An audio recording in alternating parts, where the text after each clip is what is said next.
तो दोस्तों क्या होगा जब एक supernatural horror film cultural struggle और रेसिज्म को एक साथ मिक्स करके एक गहरी कहानी बनाती है। सिनर्स कुछ ऐसी फिल्म है। ये सिर्फ वैम्पायर्स की कहानी नहीं बल्कि 1930s के अमेरिका के सोशल प्रेशर और पेन को भी दिखाती है। अगर आप समझते हैं कि हॉरर सिर्फ डर देने के लिए होती है तो ये फिल्म आपको सोचने पर मजबूर कर देगी। ब्लूज म्यूजिक, इमोशनल ड्रामा और सुपरनैचुरल एलिमेंट से भरी हुई ये फिल्म एक नए तरीके से हॉरर को डिफाइन करती है, जो इसे एक आम हॉरर फिल्म से काफी खास बनाते हैं। इसीलिए बने रहिए क्योंकि ये एक इंटरेस्टिंग और सोचने वाला एक्सपीरियंस होने वाला है। तो चलिए अब और बिल्डअप ना देते हुए शुरू करते हैं आज के इस कहानी को। Hollywood screen presenting Sinners. Film की शुरुआत में हमको बताया जाता है कि कुछ लोग कभी इतने खास म्यूजिक बनाया करते थे जिसको सुनकर स्पिरिट्स को कंज्यूर किया जा सकता था, फिर चाहे वो पास्ट से हो या फिर फ्यूचर से। इस म्यूजिक की ताकत इतनी थी कि ये फेम और फॉर्च्यून तो ला सकता था, लेकिन ये लिविंग और डेड के बीच की दीवार को भी खत्म कर सकता था। और सबसे ज्यादा डरावनी बात ये थी कि ये म्यूजिक इविल को भी आकर्षित कर सकता था। पुराने जमाने में ऐसे लोगों को फायर पीपल के नाम से जाना जाता था। इसके बाद हमें सैमी नाम का एक युवक दिखाया जाता है जो बुरी तरह से घायल और एक टूटे हुए गिटार के साथ एक चर्च में आता है। उसको देखकर चर्च के लोग घबरा जाते हैं और चर्च के पास्टर सैमी के लिए प्रेयर करते हैं। वो उसको म्यूजिक छोड़ने और बुरी ताकतों से दूर रहने की सलाह देते हैं। सैमी को अजीब से नाइटमेयर्स आ रहे होते हैं जो ये इशारा करते हैं कि पिछली रात कुछ खतरनाक हुआ था। इसके बाद फिल्म में सीन एक दिन पहले का दिखाया जाता है जो कि 15 और 16 अक्टूबर 1932 के बीच की रात का सेट है। एक दिन पहले सैमी चर्च में आता है। वो अपना काम खत्म करने के बाद अपना गिटार लेकर चर्च के पास्टर, जो सैमी के पिता भी हैं, जो म्यूजिक को शैतानी ताकतों का प्रतीक मानते थे और उसकी इस हॉबी से खुश नहीं थे, सैमी उनके पास आता है। हालांकि सैमी एक बेहतरीन ब्लूज म्यूजिक टैलेंट था। ब्लूज एक इमोशनल और सोलफुल म्यूजिक जॉनर है जो अफ्रीकन अमेरिकन द्वारा 19th सेंचुरी में डेवलप किया गया था। इसमें आमतौर पर धीमी गति, गहरे लिरिक्स और गिटार का बहुत इस्तेमाल होता है जो संघर्ष और असली जिंदगी के इमोशंस को दर्शाता है। इसके बाद फिल्म का फोकस दो जुड़वा भाइयों पर होता है, स्मोक और स्टक। ये दोनों वर्ल्ड वॉर 1 के वेटरन हैं और हाल ही में मिसिसिपी लौटे हैं। पहले वो शिकागो में थे जहां उन्होंने गैंग्स का हिस्सा बनकर खूब पैसा कमाया था और अब इन पैसों से वो अपने गांव में एक जंक जॉइंट खोलना चाहते हैं जहां म्यूजिक, डांस, ड्रिंक्स और गैम्बलिंग होगा, स्पेशली अफ्रीकन अमेरिकन कम्युनिटी के लिए। वो हॉगवुड नाम कर एक सफेद आदमी से एक जगह खरीदते हैं जो काफी रेसिस्ट था और बार बार इन दोनों भाइयों को देखकर थूकता था। हॉगवुड उनके पैसे से हैरान था, लेकिन फिर भी उसने उन्हें सम्मान नहीं दिया। इसके बाद दोनों भाई जक जॉइंट के लिए टैलेंट हायर करने निकलते हैं। सबसे पहले वो सैमी को गिटार बजाने और गाने के लिए अपने जक जॉइंट में बुलाते हैं। हम ये भी जान पाते हैं कि सैमी और स्टक कजिन हैं। इसके बाद स्टक और सैमी स्मोक से अलग हो जाते हैं। फिर ये दोनों मिलकर डेल्टा स्लिम नाम के इंसान को हायर करते हैं जो कि हारमोनिका यानी कि पियानो बजाने में माहिर था। सैमी यहाँ पर एक सिंगर से भी मिलता है और दोनों के बीच ही साफ होता है कि वो एक दूसरे को पसंद करने लगे हैं। इसी दौरान स्टक अपने एक्स गर्लफ्रेंड मैरी से भी मिलता है। मैरी स्टक से काफी नाराज थी क्योंकि उसने इतने सालों तक उसका इंतजार किया था, लेकिन स्टक कभी भी उसको वापस नहीं मिल पाया। हमें यहाँ पर ये भी पता चलता है कि मैरी की माँ का एक दिन पहले ही निधन हो गया था और वो वही महिला थी जिन्होंने बचपन में स्टक और स्मोक की देखभाल की थी। मैरी का रंग हल्का है और इस पर फिल्म में खास ध्यान दिया गया है क्योंकि ये उस समय के रेसिज्म को साफ तौर पर दर्शाता है। अब इन सब के बाद स्टक, सैमी और डेल्टा स्लिम एक कॉटन फील्ड में जाते जहां पर वो अपने पुराने दोस्त कॉर्न ब्रेड को जक जॉइंट का सिक्योरिटी गार्ड यानी कि डोरमैन बनाने के लिए रिक्रूट करते हैं। इसके अलावा स्मोक टाउन में जाकर एक लोकल चाइनीज शॉपकीपर ग्रेस और बो को हायर करता है ताकि ये दोनों जक जॉइंट के लिए केटरिंग और गैम्बलिंग का माहौल संभाल सके। बाद में स्मोक अपनी पत्नी एनी से मिलता है और हम ये देख पाते हैं कि हालांकि वो अभी शादीशुदा है लेकिन उनके बीच काफी दूरियां आ चुकी है। उनकी लड़ाई मुख्य रूप से ऑकल्ट रिचुअल्स पर होती है। एनी इन रिचुअल्स में विश्वास करती थी, वो उनको प्रैक्टिस भी करती थी, जबकि स्मोक का कहना था कि उसने युद्ध में पूरी दुनिया घूमी है लेकिन कभी कोई भूत नहीं देखा। एनी कहती है कि वो जो रिचुअल्स कर रही है वो दोनों भाइयों की सुरक्षा के लिए है, लेकिन स्मोक गुस्से में उसको ये याद दिलाता है कि अगर रिचुअल्स इतने असरदार थे तो उनकी एक बेटी क्यों नहीं बच पाई। इसका मतलब है कि उनकी बेटी थी जो बहुत छोटी उम्र में गुजर गई थी। यहाँ पर यह भी दिखाया जाता है कि स्मोक अब भी एनी द्वारा दिए गए एक ताबीज को पहनता है। फिर दोनों की बहस के बाद वो एक दूसरे के पास लौट आते हैं। अब कहानी एक ऐसे आदमी रेमिक पर शिफ्ट होती है जो घायल हालत में बर्ट और जॉन नामक कपल के घर शरण लेने आता है कुछ ही देर बाद रेमिक को ढूंढते हुए कुछ वैम्पायर्स हंटर वहां पर पहुंचते हैं, लेकिन बर्ट और जॉन ये कहकर उनको धोखा देते हैं कि उनके घर में कोई नहीं आया है। अब जैसे ही सूरज डूबता है, वैम्पायर हंटर्स तो वहां से चले जाते हैं, लेकिन रेमिक जो कि एक आयरिश इमिग्रेंट वैम्पायर था, बर्ट का खून पीकर उसको भी वैम्पायर बना देता है, जिसको देखकर बर्ट की पत्नी जोर से चिल्लाती है और सीन फिर से कट हो जाता है, जिसमें जॉन पर भी हमला होने का संकेत मिलता है और अब वो भी वैम्पायर बन चुकी होगी। अब वापस आते हैं स्टक और स्मोक पर। दोनों की मेहनत रंग लाई थी क्योंकि उनका जग जॉइंट आखिरकार खुल चुका था और ये ओपनिंग नाइट थी। हमको पता चलता है कि हालांकि स्टक और स्मोक दोनों कजिन थे, लेकिन उनकी पर्सनालिटीज अलग थी। स्मोक काफी सीरियस और बिजनेस माइंडेड था, जबकि स्टक थोड़ा मजेदार और दिल से सोचने वाला था। जग जॉइंट में स्मोक काफी सख्त था और एंट्री फीस को लेकर कोई एक्सेप्शन नहीं मानता था। वो ये चाहता था कि हर किसी को पूरी फीस चुकानी पड़े, लेकिन स्टक और एनी ने उसको समझाया कि उनकी कम्युनिटी के लोग दिन भर काम करके आते हैं और उनके पास पैसे कम हो सकते हैं, तो उनको भी अंदर आने का मौका मिलना चाहिए। जग जॉइंट में स्मोक और स्टक के अलावा सेमी और डेल्टा स्लिम भी परफॉर्म कर रहे थे। एनी, मैरी और पर्लिन भी वहां पर आई हुई थी, जबकि ग्रेस और बो फूड, ड्रिंक्स और गैम्बलिंग का ध्यान रख रहे थे। सिक्योरिटी की जिम्मेदारी कॉर्नब्रेड पर थी। इसके अलावा जग जॉइंट में कई लोग नाच रहे थे, गा रहे थे और एंजॉय कर रहे थे।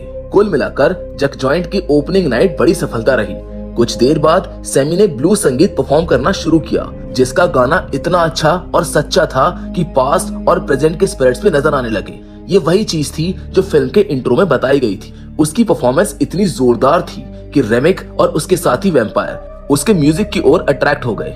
जैसा कि इंट्रो में कहा गया था, ये म्यूजिक न सिर्फ स्पिरिट्स को बल्कि इविल्स को भी अट्रैक्ट करता है। रेमिक और उसके साथियों ने जग जॉइंट में आने की इजाजत मांगी, लेकिन स्मोक और स्टक ने उनको अंदर नहीं आने दिया क्योंकि वो उनको संदिग्ध मान रहे थे। हालांकि थोड़ी देर बाद ही रेमिक और उसके साथी उसके बाहरी गाना गाने लगते हैं। इसी बीच जग जॉइंट के अंदर कुछ घटनाएं होने लगती हैं, जैसे कि सैमी और पर्लिन के बीच इंटीमेसी, मैरी और स्टक के बीच बहस और स्मोक और सैमी के बीच झगड़ा। जब मैरी जग जॉइंट से बाहर आती है तो वो रेमिक, बर्ट और उसकी वाइफ को देखती है, जो उसको गोल्ड क्रॉस दिखाते हैं और उनको ज्वाइन करने के लिए कहते हैं। लेकिन तभी रेमिक की लार गिरने लगती है, जिससे जाहिर हो जाता है कि वो मैरी का खून पीना चाहता है। मैरी को ये समझ में आ जाता है कि यहाँ पर कुछ गड़बड़ है, लेकिन इससे पहले कि वो भाग पाती, रेमिक उसके ऊपर हमला कर देता है। अब मैरी भी वैम्पायर बन चुकी थी और अगले सीन में वो कॉर्नब्रेड से अनुमति लेकर जग जॉइंट के अंदर चली जाती है। फिर वो स्टक को अपनी ओर आकर्षित करती है और दोनों के बीच इंटीमेसी होती है, लेकिन तभी मैरी स्टक को काट लेती है, जिससे वो मर जाता है। स्मोक इस सीन को देखकर बहुत इमोशनल हो जाता है और वो मैरी को गोली मार देता है, लेकिन मैरी पर इसका कोई असर नहीं होता है। वो हंसते हुए वहां से भाग जाती है। इस हादसे के बाद स्मोक सभी को जग जॉइंट से बाहर भेज देता है। एनी उसको समझाती है कि वो वैम्पायरिज्म का असर है, इसमें मेरी कोई गलती नहीं है। स्मोक को ये बात मानने में कठिनाई होती है,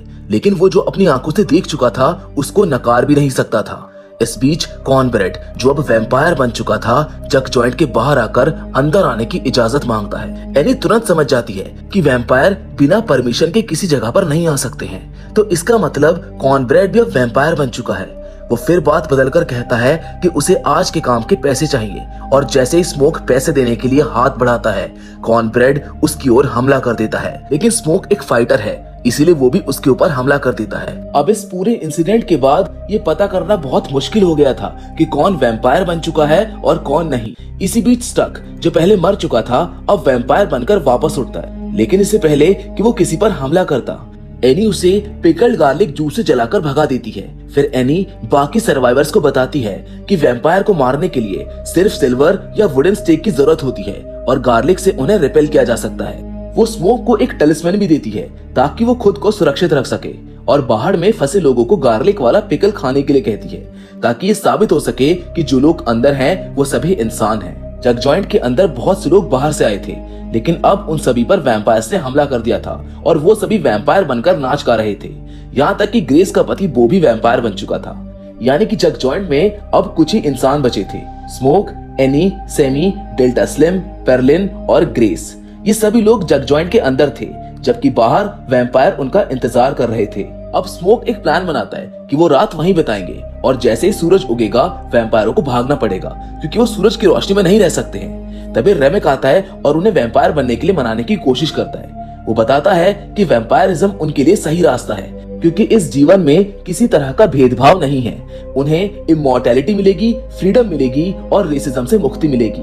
रेमिक ये भी खुलासा करता है कि जॉन और बर्ट असल में हॉगवुड के लोकल क्लैन के सदस्य थे और उनका उद्देश्य था कि सुबह आकर स्मोक और स्टक को खत्म करके उनके सारे पैसे छीन ले। ये दिखाता है कि कैसे रेसिज्म की वजह से इन दोनों पर हमला होने वाला था, बस क्योंकि वो ब्लैक थे और पैसा कमा कर आए थे। इसके साथ ही हमको ये भी पता चलता है कि जब एक वैम्पायर दूसरे को वैम्पायर बनाता है तो वो उसकी यादों तक पहुंच सकता है। जैसे रेमिक ने जॉन और बर्ट की यादें देखी और उसको ये सब पता चला। रेमिक का कहना था कि समाज कभी भी स्मोक और स्टक का सम्मान नहीं करेगा, चाहे वे कितना भी पैसा क्यों ना कमा ले।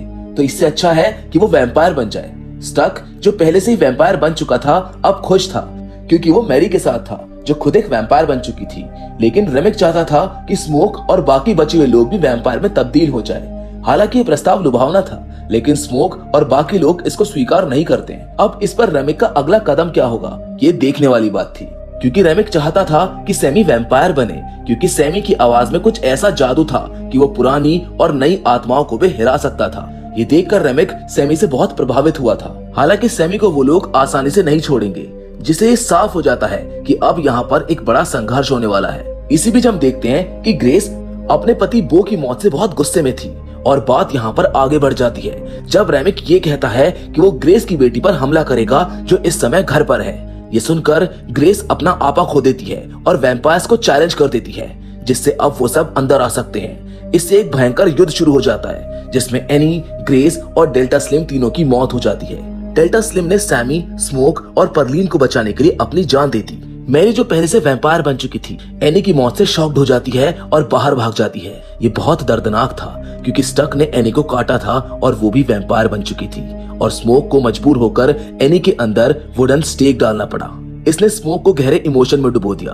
फिर सैमी और पर्लीन भागने की कोशिश करते हैं, लेकिन रेमिक और स्टक उन्हें बीच रास्ते में घेर लेते हैं। स्मोक और स्टक के बीच एक भयंकर लड़ाई होती है, जबकि सैमी और पर्लीन रेमिक से भिड़ते हैं। इस लड़ाई में पर्लीन को वैम्पायर काट लेते हैं, जो मरने से पहले सैमी से कहती है कि वो अपनी जान बचाकर भाग जाए। सैमी अपना गिटार लेकर रेमिक के सर पर वार करता है और गिटार में सिल्वर प्लेट होने की वजह से रेमिक को बहुत दर्द होता है। हालांकि वो मरता नहीं है, लेकिन उसका दर्द बढ़ जाता है। इससे पहले कि रेमिक पलटवार करता, स्मोक वहां पर आ जाता है और वुड स्टेक से रेमिक को मार डालता है। इसके कुछ ही सेकंड्स बाद सूरज उगाता है और सारे वैम्पायर्स जलकर खत्म हो जाते हैं। स्मोक अपनी आखिरी लड़ाई में थककर बुरी तरह घायल हो जाता है। उसे अपनी आखिरी सांसों में एनी और उसकी बेटी का एक प्यारा सा विजन दिखाई देता है। इसके बाद स्मोक अपनी जान गंवा देता है। सैमी, जो दुखी और थका हुआ होता है, अपने पिता के चर्च लौट जाता है। चर्च में उसके पिता, जो पास्टर हैं, उसे संगीत छोड़कर सैल्वेशन यानी कि मोक्ष चुनने की सलाह देते हैं, लेकिन सैमी मना कर देता है और अपना गिटार लेकर चर्च से बाहर चला जाता है, जिसके साथ ये फिल्म यहीं पर खत्म हो जाती है। इस फिल्म के अंदर एक मिड क्रेडिट सीन बहुत इंपॉर्टेंट है, जो कि 60 साल बाद यानी कि 1992 का है, जब हम शिकागो में ओल्ड सैमी को देखते हैं, जो अब एक फेमस ब्लूज म्यूजिशियन बन चुका है। यहाँ स्टक और मैरी से मिलने आते हैं। स्टक बताते हैं कि उस रात जक जॉइंट में स्मोक ने उसकी जान बचाई थी, लेकिन उसने एक शर्त भी रखी थी, सैमी को एक शांतिपूर्ण जीवन जीने देना। स्टक और मैरी सैमी को इमॉर्टैलिटी यानी वैम्पायर बनने का ऑफर देते हैं, क्योंकि सैमी अब बूढ़ा हो चुका था और ज्यादा दिन नहीं जी सकता था। हालांकि सैमी विनम्रता से उसको मना कर देता है और जाने से पहले स्टक उससे कहता है कि वो एक गाना गाए और सैमी अपना गिटार लेकर गाना गाने लगता है। जब स्टक और मैरी वापस जाते हैं तो सैमी उनसे कहता है कि आज भी उस रात के मंजर मेरा पीछा नहीं छोड़ते हैं। वो उनको ये भी बताता है कि उस रात से पहले का दिन उसकी जिंदगी का सबसे अच्छा दिन था। स्टक भी इस बात से सहमत हो जाता है। वो कहता है कि मैं भी उन्हीं दिनों को याद करता हूँ। ये वही आखिरी दिन था जब सैमी ने अपने भाई को आखिरी बार देखा था, और ये वही दिन था जब स्टक ने पहली बार सूरज की रोशनी महसूस की थी। ये वो दिन था जब स्टक को असली आजादी का एहसास हुआ था। जिसके साथ ये मिड क्रेडिट सीन यहीं पर खत्म हो जाता है। जिसके बाद आता है पोस्ट क्रेडिट सीन, जिसपे हम यंग सैमी को गिटार बजाते हुए देखते हैं। ये वो दिन था जो 1932 वाली भयानक रात से एक दिन पहले का था, जिसके साथ ये फिल्म यहीं पर खत्म हो जाती है। तो दोस्तों, सिनर्स एक बहुत ही सीधी कहानी है। इसके अंदर कुछ वैम्पायर्स हैं और कुछ इंसान, जिनके बीच एक रात का संघर्ष होता है। लेकिन इस फिल्म में सांस्कृतिक संदर्भ और कैसे रेसिज्म को दिखाया गया है, ये इसको सबसे खास बनाता है। फिल्म में स्मोक और स्टक की स्थिति ये दिखाती है कि भले ही उनके पास पैसा था, लेकिन फिर भी समाज में उनको सम्मान नहीं मिल रहा था। बाकी यहाँ पर वैम्पायर का चित्रण जो हमको दिखाया गया है वो सिस्टमैटिक ऑपरेशन, रेसिज्म और शोषण का प्रतीक है। जब स्टक और स्मोक वैम्पायर के रूप में दिखाए जाते हैं तो ये स्पष्ट होता है कि उनका संघर्ष सिर्फ उनकी भौतिक दुनिया में नहीं बल्कि उनकी सामाजिक स्थिति में भी होता है। इस फिल्म में सुपरनैचुरल हॉरर और असली दुनिया के रेसिज्म को इस तरह से जोड़ा गया है कि दर्शक केवल डर महसूस नहीं करते बल्कि सोचने पर मजबूर भी हो जाते हैं कि समाज के मॉन्स्टर्स कभी कभी इंसानों से भी ज्यादा खतरनाक हो सकते हैं। बाकी इन सब के अलावा बहुत सारी छोटी डिटेल्स थी जिनको हम आसानी से नोटिस कर सकते थे। फिल्म का ब्लूज ट्रैक भी एक कोलैब था जिसमें 1930s के असली ब्लूज म्यूजिक रिकॉर्डिंग्स को रीमिक्स किया गया था ताकि वो पुराने विनाइल रिकॉर्ड जैसा अनुभव दे सके। So with all that said, Sinners की इस कहानी में बस इतना ही, लेकिन हमेशा की तरह हम आपसे जरूर मिलेंगे और वो भी एक और नई इंटरेस्टिंग कहानी के साथ। पर तब तक के लिए धन्यवाद। यदि आपको ये वीडियो पसंद आया हो तो कृपया इसे लाइक करें, चैनल नई पुरानी फिल्म्स को सब्सक्राइब करें और नए वीडियो की जानकारी पाने के लिए बेल आइकन दबाएं।